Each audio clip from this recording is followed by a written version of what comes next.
All right, today we're going to get smarter about short form video.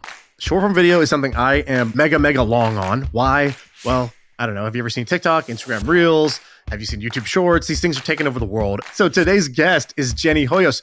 She is a short form video genius, to be honest. I mean, every single short she does gets like 10 million views, every single one. And it's not because she was famous before. It's not because she's doing crazy stuff. She has just figured out how to make viral short form video. So I wanted to ask her every question I could. This is an episode of me learning from her the tricks. So how does she come up with ideas? Like, how do you figure out a good idea versus a bad idea? How does she structure the video? How does she script it? How does she film it? What are the elements and the hooks that make the video more viral versus medium viral versus low viral? Like, what is that knob? So this interview is me talking to Jenny Hoyos, a 18-year-old short form genius who is going super viral, and she's going to teach us. So in the next hour, we're going to get really smart about short form. All right, let's do it.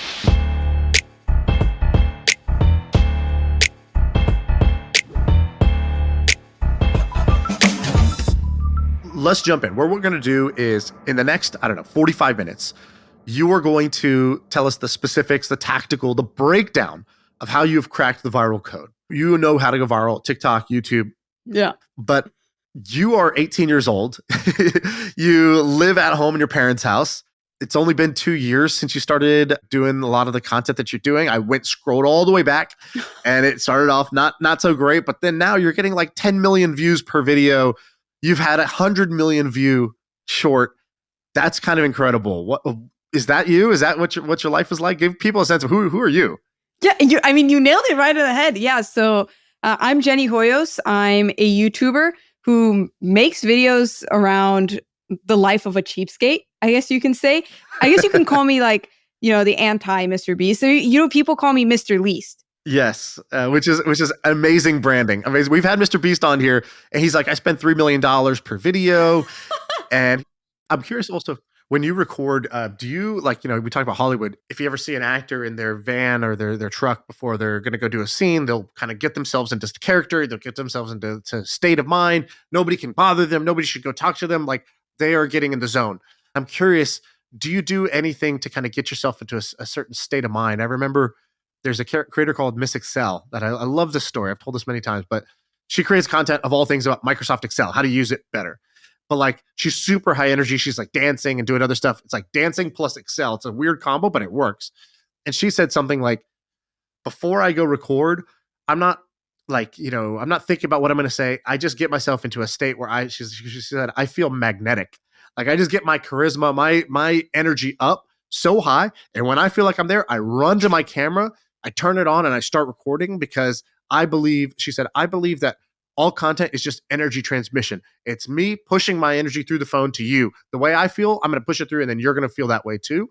I love the way she described that. That's very much how I do this podcast. I'm just curious, not everybody does things that way.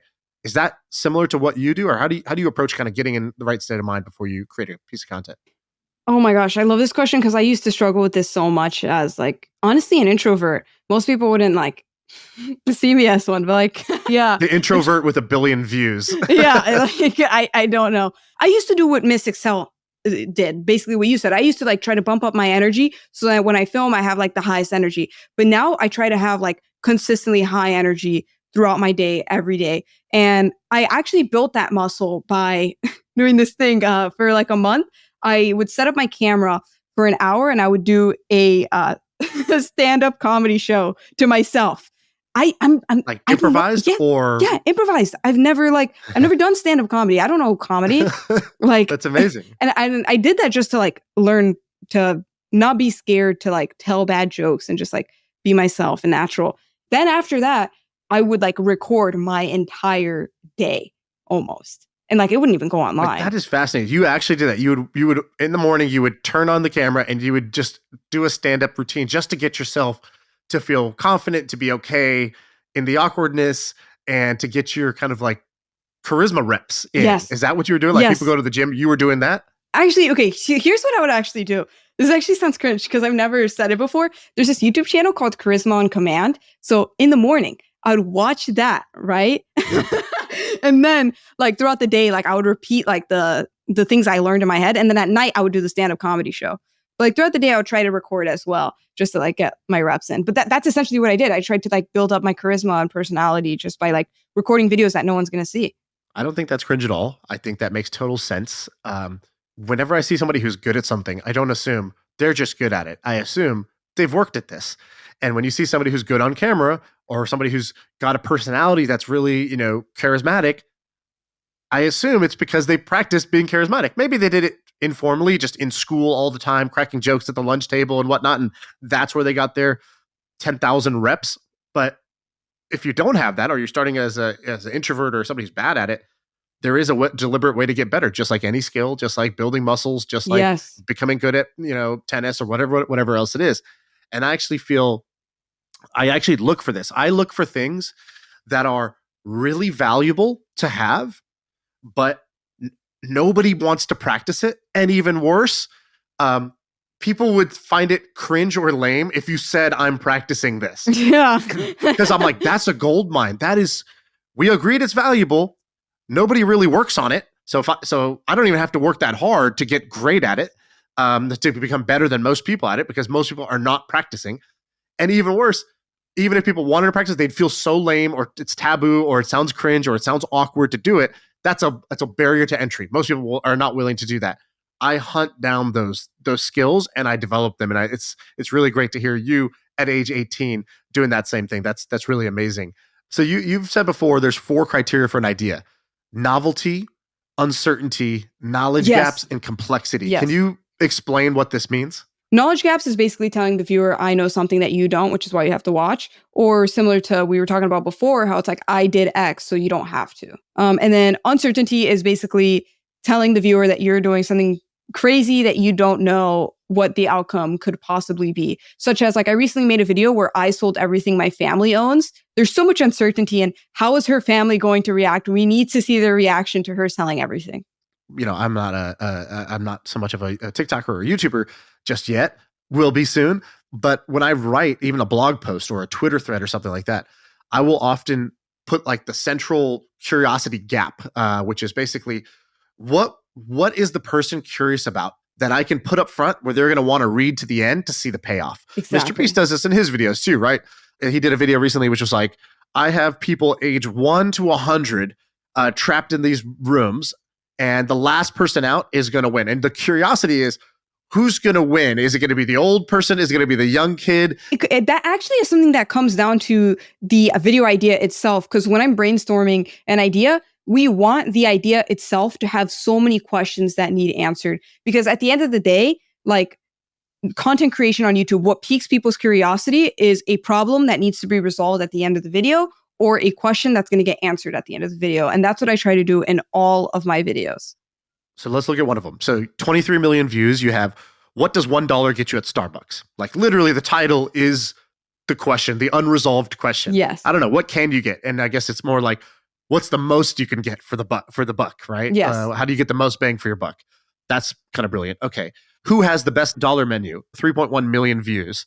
Also unresolved. Which place is it going to be? And you can see literally the first frame is like you holding a dollar bill with Burger King behind you. And it's kind of like, you can see what you're going to do. You're about to test visually. You can see you're going to test, what can I buy with this dollar at this place? So the unresolved question is kind of interesting. The other thing I like that you do, that I don't know if you have any thoughts on this, but like, it seems like you weave in your personal life or your personal stories. So it's not just like, I'm going to do this crazy thing. It's like, it's my mom's birthday and I want to get her a gift. And then you do the crazy thing, but at least the video is more like, I don't know, I kind of connect with you more. I see your mom. I like that you're buying your mom a gift. You're kind of earnest about it. Is that a tactic that you think about, kind of a personal story versus just a generic stunt? Totally. I think that's what makes the videos. Like, quite frankly, there's so many people who can do the same idea and it just doesn't go as viral because they're not telling a story. And that's why I try to weave in like my personal life, because it's more relatable, more people comment about it. That's how we get that returning viewership. Hey, real quick, one of the cool parts about what we're doing is that people have reached out and told me that they've built actual $1 million businesses, made their first million off an idea they heard on the show. That is crazy. That's wild. That's why we want to do the show. And we want to see more of that. One of the questions we get asked over and over again is there some kind of idea, database, or spreadsheet where we list out all the different business ideas that we've talked about? Well, the answer is finally yes. The fine folks at HubSpot have dug through the archive and pulled out 50 plus business ideas and put them into a business idea database. It's totally free. You can click the link in the description below and get the database for you. All right, now back to the show. So what's an example of a video you did with a story that you could have done without? Okay, the best example I have a video where I made a garden on a budget. And, and if you search up other people's videos making a garden, they were averaging like 20,000 views. Like people who make gardening videos don't average high views. So what was the difference? How did you get, if a normal garden video, 20,000 views, your garden video, 20 million views, what did you do to juice that video up? I told the story of how ratatouille is my favorite food, but it's so expensive to buy it. But technically speaking, I could just make a garden to have infinite ratatouille for life. And it's my favorite food. So it just works out. And then also my mom and my grandma were helping me for a portion of the garden. It just interweaves so many things that the people can insert themselves into. Right. So you took a normal thing with medium to low stakes. You added your why I care about this. And the why doesn't have to be life or death. I think that's kind of important. I think, a lot of the YouTubers did it as life or death. It's like, this is, the craziest stunt you've ever seen. And I think Ryan Trahan and you, I think you guys are very, very likable because it's almost like low stakes. Oh, 1,000%. Especially like now on YouTube, people are so used to like these high stakes. Like seeing $10,000 in a title anymore, people don't even know what that even means because they're seeing people like Mr. Beast spend $1 million. So it's like, people are just so numb to these numbers or these stakes where almost these low stakes are high stakes. Right. Okay. So let's do an example. Here's an idea. And let's try to make it better using some of the techniques. We'll just riff on this and see where it goes. Live improv here. Okay, so let's say I want to make a video about me making dinner. So I'm cooking dinner. 1 out of 10, video concept. It's not going to be the most exciting. Show me how you would make it better. So let's use either novelty, complexity, knowledge gaps, or uncertainty. How would you kind of make that idea more interesting? I love this. So for me, if I was to make that idea, making dinner, right? Intrinsically not intriguing at all. But what's relevant to me is how much of a struggle it is as someone who has like a health condition, right? So like that's one angle, right? Then there's also the angle of like you're doing it on a budget, which is what I usually do. So now that's even more of an intriguing angle, like trying to make a healthy meal on a budget because healthy is supposed to be expensive. Right. Or it could be I'm trying to make a fancy dinner, but I don't know how to cook. That too. Right? Or I'm a total beginner, but I'm going for gourmet. Yes, exactly. And then like there's so many different layers. And I also love to do juxtaposition where it's like, okay, I want to make a gourmet dinner with leftovers from last night. Or like a Lunchable or something like that, right? Exactly. Turning a Lunchable into gourmet. Then, all of these are great ideas. And then at the end of the day, it's like, which one makes you most excited? Gotcha. Okay, cool. And then the personal story part would be, why am I making the dinner in the first place? Why does this matter to me? What are the stakes? So we made the idea more interesting by adding the contrast, the juxtaposition, the complexity, the novelty.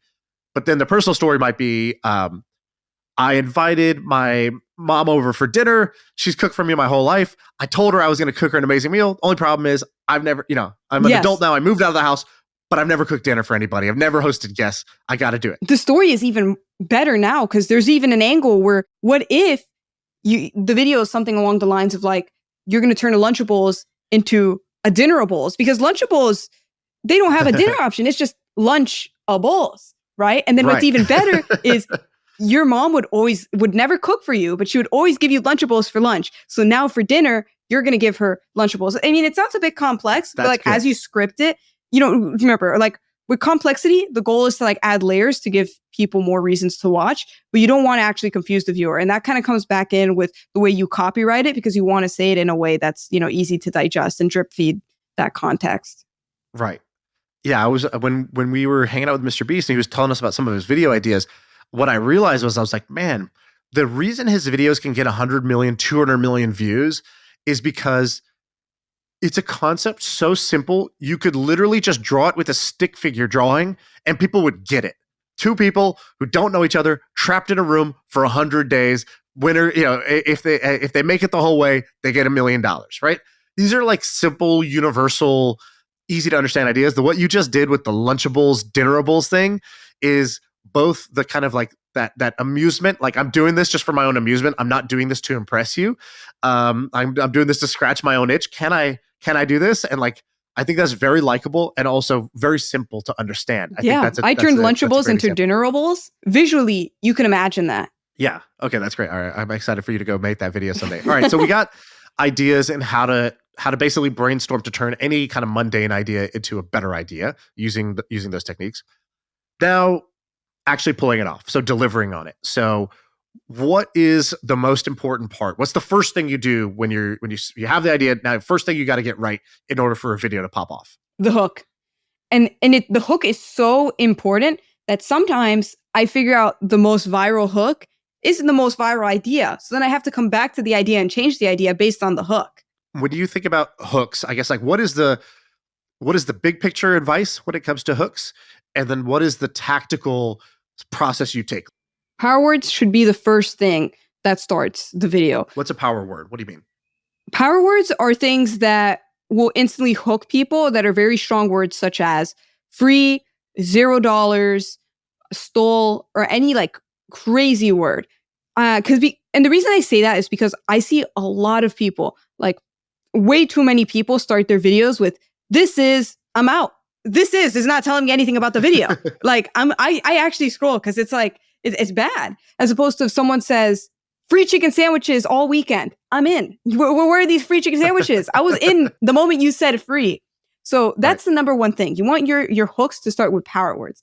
The second thing is you want it to be progressing the video. The reason why this is also bad is because it is just saying a statement. It is not doing anything. This is blank. Doesn't tell me what you're going to do. It's just telling me a statement, as opposed to free chicken sandwiches this weekend. You're already telling me the whole story. Or I'm building a secret room. You're already telling me the action. Even though the power words aren't until 3 words in, secret, it still works because it's starting with the action. I'm doing blank. I'm going to do blank. The story is progressing, as opposed to a statement being stale. That's the second thing. And another thing that's very crucial for hooks, or in your general like introduction of your video, is to foreshadow the end. Your hook has to be so clear what the video is going to be about. You're not only setting up the video, but you're also saying what the conflict is and what's going to be at the end of the video, all in one sentence, which is very hard, but that's what a really good hook has. So I have an example here of one of yours. You have one that says, movie theaters are overpriced. And you said that's the hook. And then the foreshadow is, so I'm going to make a movie theater at home on a budget of only $5. Exactly. Yep, exactly. You nailed it. You want your hooks to have the setup, conflict, and what the resolution is going to be all in one. What metrics in a video map to that? So like, for example, on YouTube, in a normal YouTube video, the thumbnail and the title matter, and you know that because you can see the click-through rate, how many people actually choose to try to watch your video. When it comes to short form video, what metrics are the top 2 that are related to idea and hook? Yeah, so the idea/hook metric would be the view versus swipe away percentage. View versus swipe away. And what is like good, and then what's like amazing for that percentage, that number? Yeah, so I've heard the average is 70, where pretty good for me is 80% plus, and excellent would be 85% plus. But for my channel, we average around 80-85%, which is very uncommon. Like, I think Beasts is like at 75%. So I've heard. And then the second one is like so you have the view versus swipe away, and then what's the next most important metric? Retention? Retention overall. Yes, retention, I'd say. Because it just shows how much the viewer enjoyed the video. What do you shoot for with retention? It depends on the video length, but generally you want to be at least 90%. My team, we usually go for 95 plus. Wow. And again, I I think for most people it's like 15% or something crazy. Oh no. Crazy low. Okay, so the hook and the first frame. What about the visual? What works in the actual visual? Because with short form, there's no thumbnail, and people aren't really reading the title, I don't think. So what's your philosophy on what to put on screen? What that first frame should look like? Yeah, I try to keep it as simple as possible. It's very similar philosophy to like a title and thumbnail, same psychology in a way, where I try to keep it like little to no focus points, high brightness, high saturation. And we'll go through so many lengths and measures and After Effects and VFX just to make it like pop out just that much more. Such as like sometimes we'll add artificial fire just to make it look crazier. Like in one of our shorts, I went to Hell's Kitchen, but that you don't really get that message across unless you actually add the restaurant on fire, you know? And it's like something as little as that. You're pointing up at the logo of the restaurant. It looks like there's a fire. Is that not real? That's not real. That's not real. People think it's real. Amazing. Yeah. So we try to make like things really stand out. Even with the secret room, when I first hit the wall, I just dented the wall. I didn't even break a hole. And we actually had to make a VFX where it would look like I made this giant hole. Like I broke a giant hole. When in reality, it wasn't a giant hole that broke. It was like a little teeny tiny hole because I had like a little small hammer. So it's like little stuff like that. We try to enhance things to look even crazier in post. Interesting. And so what was the first thing you said? No little to no focus points? What does that mean? So what I mean by that is we don't want any busyness to go on. I think, it's a really good example. If you can show who has the best dollar menu, like in the first frame, just pause it and notice that is not a real environment. Like we actually we rotoscoped myself, and then we found a image of McDonald's on Google that was so much cleaner, that had no cars. The logo was clean. There was no trees, just so it could be perfectly, like just look perfect for the viewer, if that makes sense. That's what we try to do. We want the environment to look as clean as possible. So there's no busy points. So, all right. So great. So we've done idea, how to go from meh to good to great. We've done the hook, how to grab them by the throat, get that 80+% view rate. Now you said foreshadowing is the next part. What is foreshadowing and how do you do it? Because this is one that I've heard. Obviously, I've thought about the ideas. I've thought about hooks. This is not something I do in my process. What is foreshadowing? Foreshadowing is when you give a viewer the expectation of the end of the video.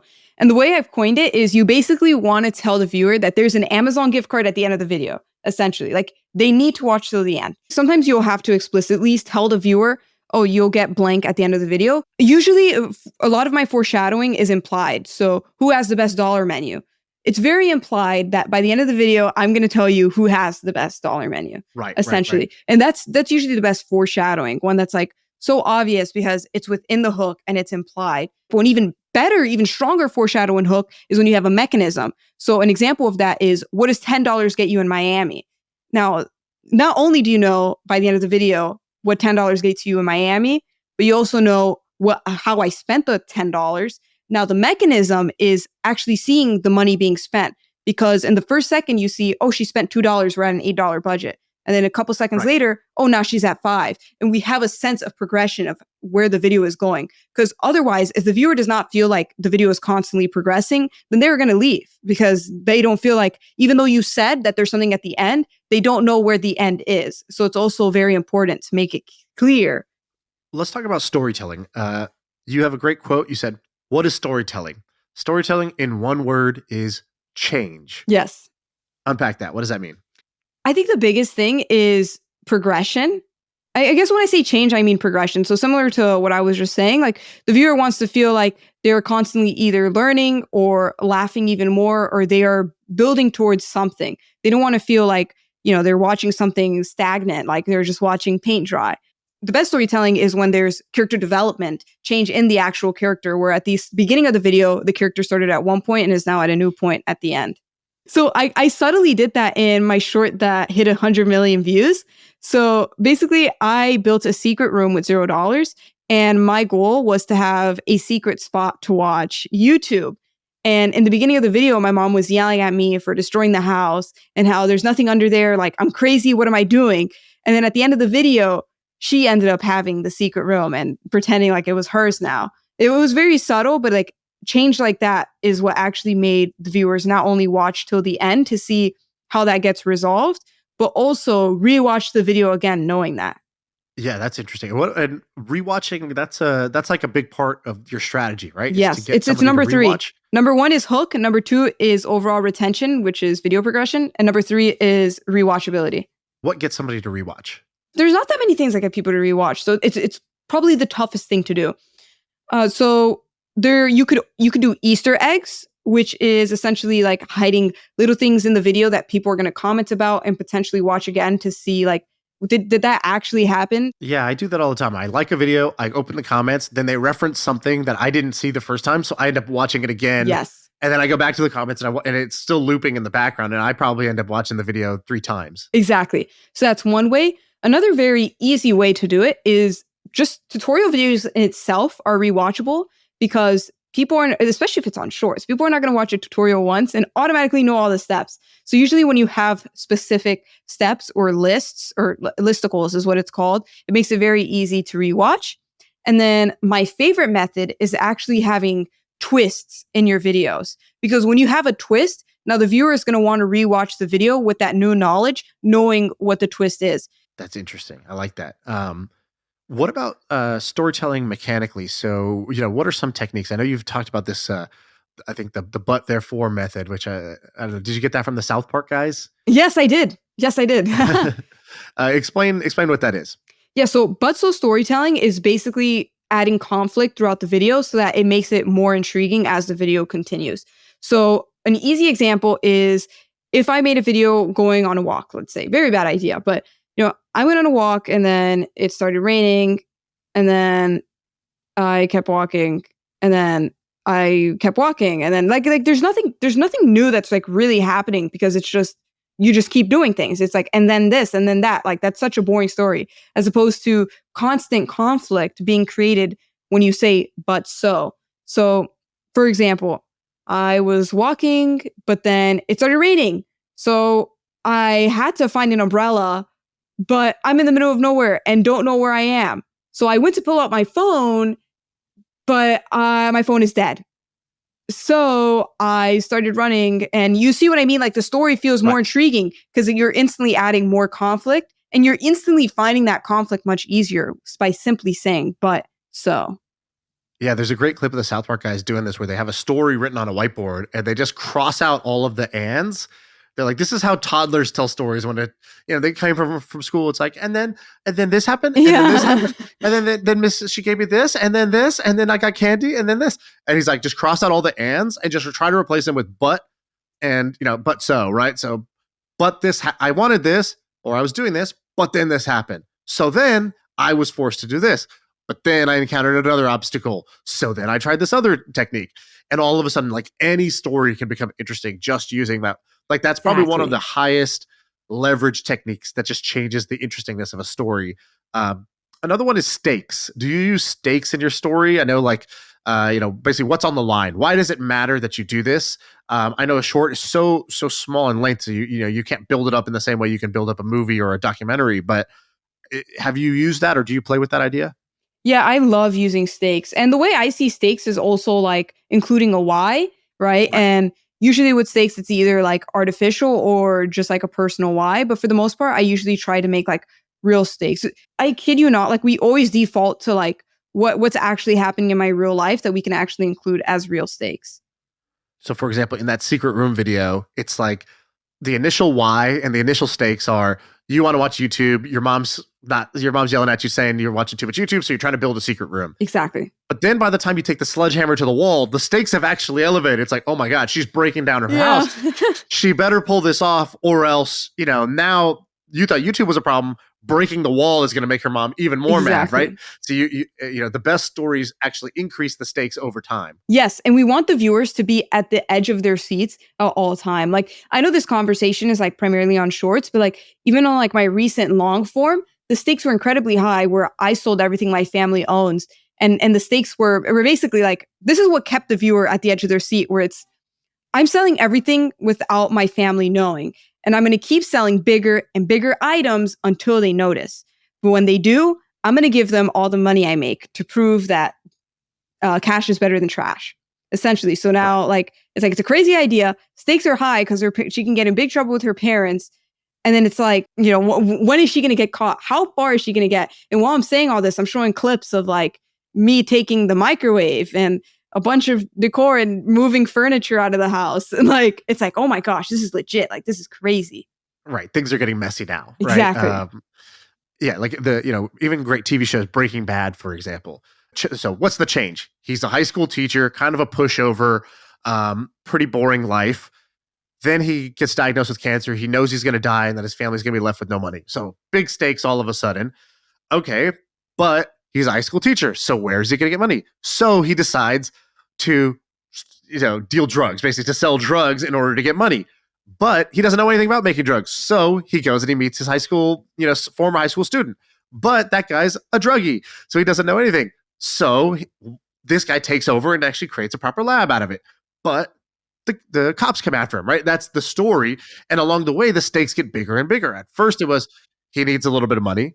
Then it's the dealer that he's working with tries to rob them. Then it's the DEA's after him, but then the DEA is his brother-in-law, and it just goes on. And eventually, he's running this empire, and the stakes have gotten even bigger. Now it's life or death, and he's sitting on millions of dollars, and so the stakes escalated, which is why a lot of people consider Breaking Bad one of the greatest shows because it did that so well. I want to recap. We started off saying, let's build the perfect short. We did idea and how you could tag the idea to make it take a meh idea and make it more interesting. Then we have the hook, the first frame. How do you grab their attention and get 80% of people to actually watch versus just swipe away? You have foreshadowing, which is hinting at what's to come, the payoff, the promise of what might come at the end. And then you have the retention, the storytelling, what keeps you hooked, what keeps you engaged, that sense of progress as the video is going on. Last thing is the ending. So what's the end of this perfect short that we're creating? How do you think about an ending, and what do you do in your endings? So I noticed some of them are kind of like abrupt. I'm not sure if that's intentional or not. Yeah. So a lot of people on short form content will sometimes not even give a payoff because their retention will be like crazy high because they would have no drop offs. But at the end of the day, there is no viewer satisfaction if you just like don't give a proper payoff. So my intention with endings is to keep it as short as possible while giving some sort of payoff, even if we have some sort of retention drop, because our goal is to ensure viewer satisfaction. So the next time the viewer knows, oh, she's at least going to complete the story at the end of the video. So right, not frustrating. Exactly. So we want the payoff to feel so good. And the way it's called is peak. There's a theory called peak end theory, where essentially you dictate your emotions or feeling or opinion towards something based on the ending. So like, just like you would watch a movie, you can be bored for the whole thing. And then like the last 30 minutes is really good. And those 30 minutes will dictate your feelings throughout the entire movie. You would say that was the best movie I've ever watched, even if the first half you hated it, right? Just because the ending is the last thing that you remember. So that's why we want the endings to feel intense emotion. So just close it off with either strong wholesomeness or like just the funniest moment in the entire video. And a lot of the times we like to do twists just because they'll have great rewatchability. Essentially. Interesting. So that's the perfect short. Now let's talk about the process. So, you've done some interesting things. I've heard you talk about getting ideas. You're like, I got thousands of ideas for shorts. Steal like an artist. What does it mean to steal like an artist? And what have you done to kind of steal like an artist to generate lots of great ideas? Yeah, stealing like an artist is essentially taking inspiration and rather than actually recreating video ideas. So for the most part, what I mean by that is I usually steal from like topics or like different movie techniques as opposed to like taking actual ideas, because I don't know, I feel a little icky doing that. Well, it's steal like an artist, not a steal like a thief. Yeah, exactly. Right? So like steal like a thief is you take the exact idea from something directly in your lane and you just copy it. Yeah, right? Exactly. You copy it word for word, frame for frame. There's people that are doing that. Steal like an artist, I think, is you find inspiration from things direct, but also indirect, adjacent spaces, right? And then you put your remix on it. You have to find a way to add your twist to that same base idea. Yeah, I think the the easiest example where I stole like an artist is I'm very inspired by like what Mr. Beast does. Like he genuinely is like changing people's lives. He's philanthropic. He's making people happy, and it's like, how could I do that with the Jenny Hoyos twist? And it's quite literally doing what he does, but on a budget. I think that's like the best example. Just like whenever like I want to take inspiration from someone, I try to find what's my unique perspective that I can add to it. That's great. You've also built some tools. I think you like scrape data off these platforms so that you're able to analyze a bunch of videos, and you're looking for some kind of outlier, I would assume, or you're looking for something in that data. Can you describe what you did and what you look for? So like you said, my team has built a bunch of tools, and the goal for that is to understand our viewer psychology. So recently, our number one goal is to increase subscriber conversions because we have over 1 billion views and 2 million subscribers, where the average person would have like 10 million subscribers. So Right. we're like, okay, let's increase our subscriber conversions. And essentially what we did was we created a tool where we took all my videos and I manually labeled what I did in each of those videos. So some of them were labeled as had my family in it. Other videos were labeled as malicious content, so me pranking. Others were labeled as like wholesome and etc. Like I just labeled every video with any possible thing the video could be about, and a bunch of different like things we did. For example, if I mentioned YouTube or if I said subscribe or literally anything that could have happened, I labeled them manually. And then we put them in a graph and a chart to see the subscriber conversions on that specific video to find how I can maximize subscriber conversions. And doing something like that, we found that I double my conversions when I have my family in the videos, and specifically when I'm making wholesome content where I surprise them, such as like, giving my mom a birthday present, for example, would have twice the amount of subscriber conversions. But then, wow, because we have these tools, actually, what's interesting though is, if you don't have this tool, the average person would see it'll be like on my YouTube studio, they could be like, oh, you got double the amount of subscribers, so you should do that. But that's not necessarily the case, because what we found was I got double the subscriber conversion, but 10x less the views when I do that. I actually get my regular conversions when I do malicious content, but 10x the views, which actually means I'm getting 5x more subscribers, which in theory means that's actually what's going to get me more subscribers. It's basically little things like this that we're building tools for to find how we can maximize views, retention, viewer satisfaction, and etc. One of the other things that I really liked was when you described you were studying the platform and you're like, I will go look at a channel and I look at a short. And, if I see a short that has 10 million views, that doesn't necessarily mean it's the best concept if the person on average gets 10 million views. Exactly. But if they on average get 10 and this video gets 30, it's an outlier concept for their baseline. And then you looked at all those outliers to figure out the differences between great ideas versus just normal ideas. Was that right? Correct. Yeah, it's all relative. How did you do that? What did you do? Is that manual? Did you just go channel by channel and just try to look at their view counts? What did you do? Yeah, unfortunately, that was all manual. So usually the way I find these outliers is by going to trending every single morning. Every morning, I will go onto the trending page and I'll watch every single trending short. That's like your morning routine?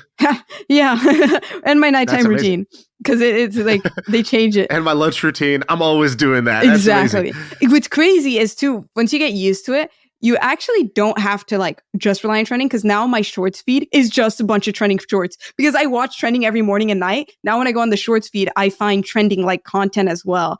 And then I have a swipe file, which is what I actually learned from the book Steal Like an Artist. And then I have a swipe file that I'll put all these things in if I want to steal like an artist.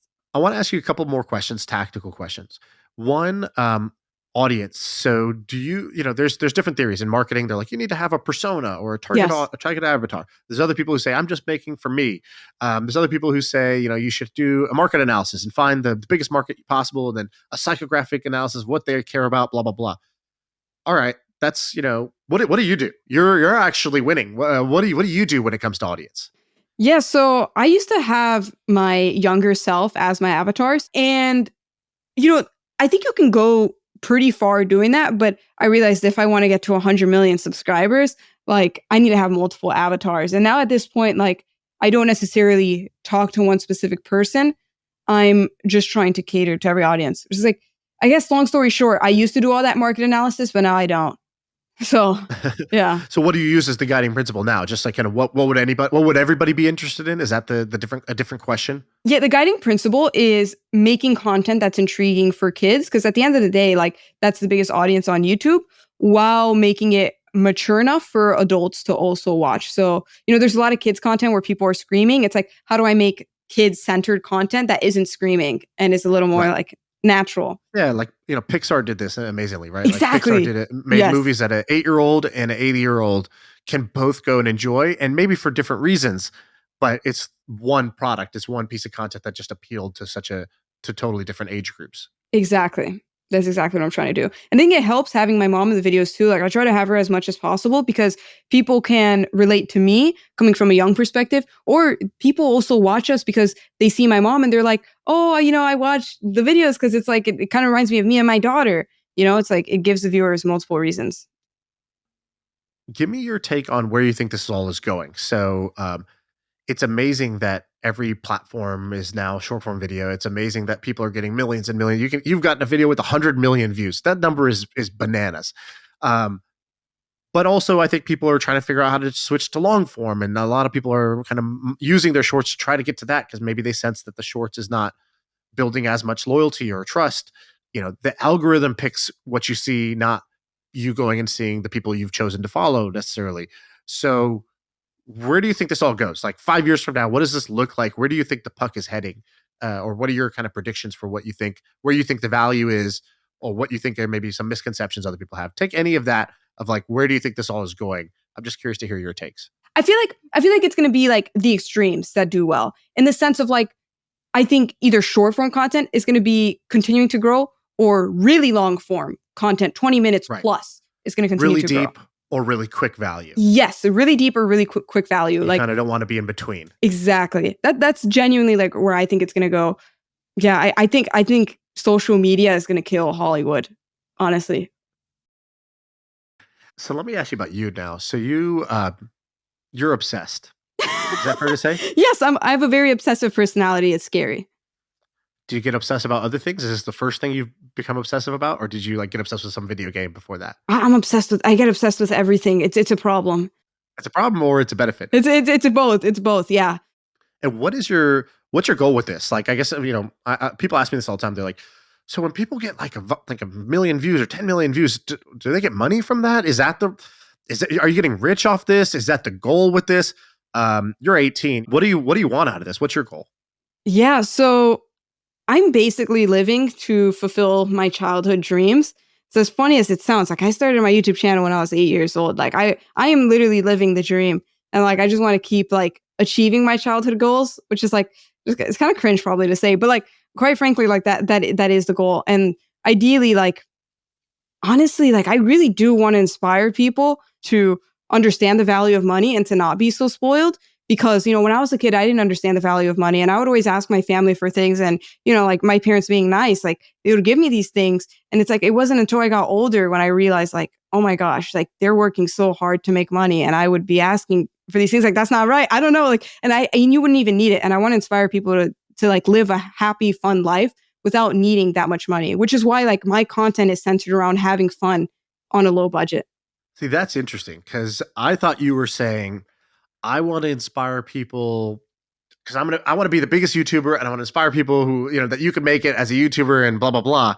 What you said was very different though. You were like, your thing that you do in these videos is about having great experiences, either, giving a great gift or creating a fun project or eating your favorite food, but without having to spend a ton of money, being more resourceful, Yes, being more resourceful. handy, being more sort of self-reliant versus, money reliant.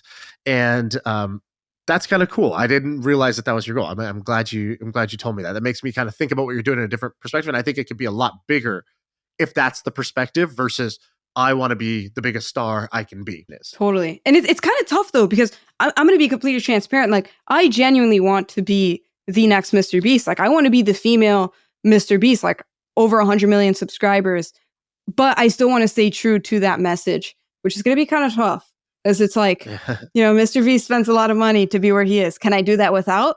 I don't know. Right. Well, that's your premise. That's your whole thing. So, yeah. All right. That's kind of amazing. Jenny, thanks for doing this. Thanks for coming on. Where should people find you and what's the shout out? What do you want people to do from here? If you want to work directly with me, feel free to email team@jennyhoyos.com. We can have a 1-hour consultation call together and I will review your videos, your business. Let's blow up on social media. Love it. Thank you, Jenny. Thanks for doing this. Yeah, no, this is so much fun. I love this. Thank you so much for having me.